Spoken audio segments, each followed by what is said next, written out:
자, 아까 제가 밥 먹기 전에 코드 좀 이상했는데, 그거는 제가 이 인덱스를 잘못 적어서 그랬어요. 안쪽에 있는 반복문은 J를 쓰고, 바깥에 있는 건 I를 쓰는데, 이 부분에서 제가 I를 썼더라고요. 그래서 이렇게 J 하면은 똑바로 나옵니다. 그래서 프로그램 딱 시작하면은, 이 그룹 박스에 해당하는 녀석을 발견하면은, 그 그룹 박스에 대해서, 그 그룹 박스 안에서 반복문을 돌면서, 그 녀석이 갖고 있는 그 컨트롤들의 텍스트를 다 보여주는 거예요. 그러니까 라디오 버튼 8, 7, 6, 5 이렇게 보여주죠. 얘들. 여기 요 텍스트를 보여줍니다. 음. 그래서 이런 거 접근할 때 참고해서 조심히 접근하시라 말씀을 좀 드리고 싶습니다. 자, 그래서 이렇게 해서 이제 9단원까지 이제 끝이 났고요. 이제 11단원이 조금 고비일 거고 12단원이 뭐 그럭저럭 할 만할 겁니다. 여러분 SQL 배웠기 때문에 할 만할 거고 그렇게 하고 나면 이제 12단원 끝이고 이제 13단원 주차 관리에 들어가게 됩니다. 10단원은 예외 처리입니다. 예외 처리. 여러분들 배웠겠지만 자바에서 배웠겠지만 try catch finally 요거죠. 그리고 내가 필요하다면은 throw 해서 에러를 던지기도 합니다. 참고로 이 기능들 자바스크립트에도 있는 기능들이고요. 참고로 그 파이썬에서는 try, except 뭐 이렇게 듭니다. 그래서 예외를 처리한다는 거는 이제 내가 예상치도 못하게 프로그램이 꺼지는 뭐 그런 거를 처리하는 거예요. 음. 그래서 뭐 인덱스 아웃 오브 레인지 익셉션이라고 하면은 인덱스의 범위를 벗어났다 이 소리죠. 자, 만약에 길이가 이제 뭐 1, 길이가 뭐 2인 그 정수 배열이 있는데 뭐 2번째 거에 접근하려고 한다. 그럼 안 되겠죠. 왜냐? 0번째 거랑 1번째에만 값이 있으니까요. 그래서 뭐 기본적인 예외 처리는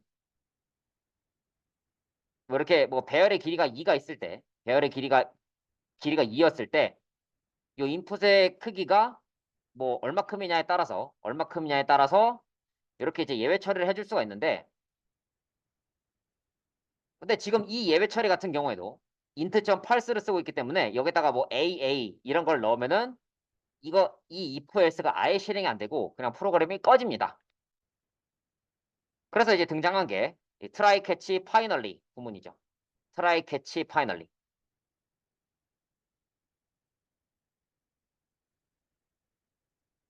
그래서 catch나 finally가 필요 없기도 합니다. 필요 없기도 해요. 그래서 parse를 쓰게 되면은 제가 아까 얘기했던 것처럼 예외가 발생하죠. 뭐 그냥 엔터를 친다든지 AA 입력하고 나면은 여기서 이제 에러가 나요.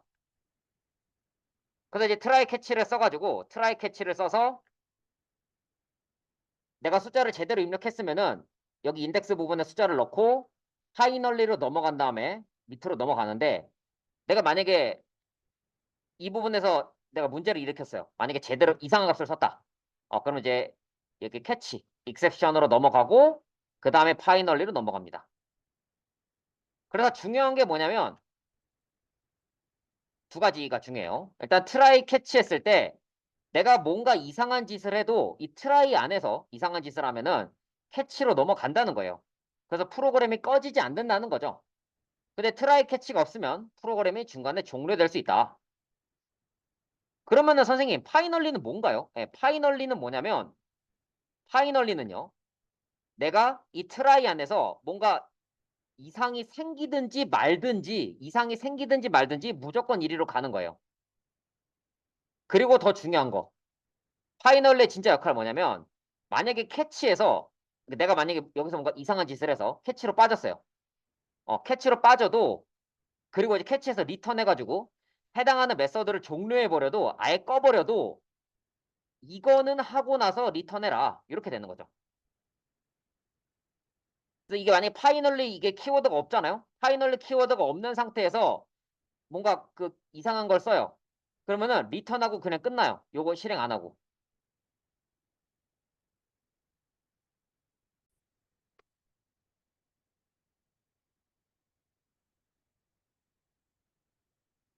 그래서 파이널리 안에는 이렇게 리턴을 쓸 수가 없고요. 그리고 이렇게 이제 익셉션 해가지고 캐치, 익셉션에서 어떤 내용의 오류인지 이렇게 찾아낼 수가 있습니다. 트라이 캐치 해가지고. 그래서 익셉션 뭐 스택 트레이스 아니면 익셉션 메시지 뭐 이런 걸 써가지고 확인해 볼 수 있어요. 이런 식으로 exception get type, exception message, stack trace 이렇게 해서 뭐 예외가 어떤 식으로 발생했는지 이런 것들을 쭉 확인해 볼 수가 있습니다.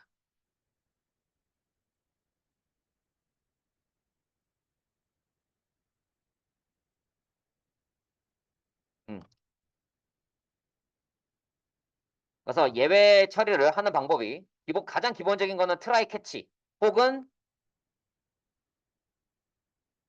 트라이 캐치 파이널리입니다. 가장 기본적인 형태예요, 이게.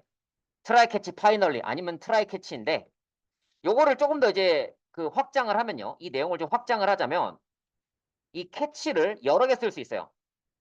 그래서 이게 지금 포맷 익셉션 에러. 그러니까 내가 숫자 자체를 잘못 입력했는지 아니면 뭐 그 인덱스에 관련된 에러가 났는지 해서 이렇게 에러를 여러 개로 띄울 수가 있습니다. 그래서 코드를 어떻게 쓸 수 있냐면 이런 식으로 쓸 수 있다는 거예요. 트라이하고 캐치하고 캐치하고 캐치 이렇게 적을 수 있다는 거죠. 근데 다만 중요한 거는 이 맨 아래에 있는 캐치는요. 맨 아래에 있는 캐치는요. 익셉션이 들어가야 돼요. 뭐 인덱스 아웃 오브 뭐 레인지 뭐 익셉션이라든지 포맷 익셉션이라든지 그런 거 말고 맨 아래에는 익셉션이 들어가 줘야 돼요. 왜 그러냐면 이런 거예요.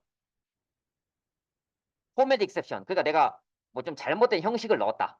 그럼 여기 포맷에 걸리고 뭐 인덱스에 해당하는 에러가 문제가 있다. 그럼 여기에 걸리는데요. 인덱스에 관련된 문제도 아니고 포맷도 아닌 경우 이거 두 가지에 걸리지 않고 무슨 에러인지 잘 모르겠다 하면은 이렇게 터치해가지고 끝부분에다가 exception E 이런 식으로 써줘야 된다는 거예요.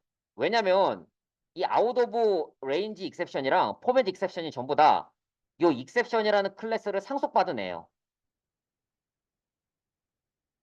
즉 얘가 조상이라고요. 이게 조상이에요, 조상. 얘들은 요거 상속받아서 새로 만든 exception이고요. 그래서 저도 이제 실무에서 이런 거를 쓴 적이 한 번 있습니다. 그래서 이제 캐치 구문에 var 쓰는 거는 안 되고요. 그러니까 throw new exception 하면은 내가 에러를 일부러 던지는 겁니다. throw new exception 하면은 내가 일부러 에러를 던지는 거예요. 그래서 throw 하면은 에러를 일부러 발생을 시켜서 일로 넘어가게 하는 거죠. 그러니까 try catch 했다면. 그래서 throw new exception에서 이런 식으로 적으면은 그냥 딱 오류 메시지가 이렇게 딱 나오는 거고, 오류 메시지가. 그래서 뭐 넓이를 구해야 되는데 위드스에다 마이너스 111을 넣었다. 그러면은 밸류 값이 0 이하니까 0을 넘는 값을 넣으라고 이렇게 에러를 던져주기도 하죠.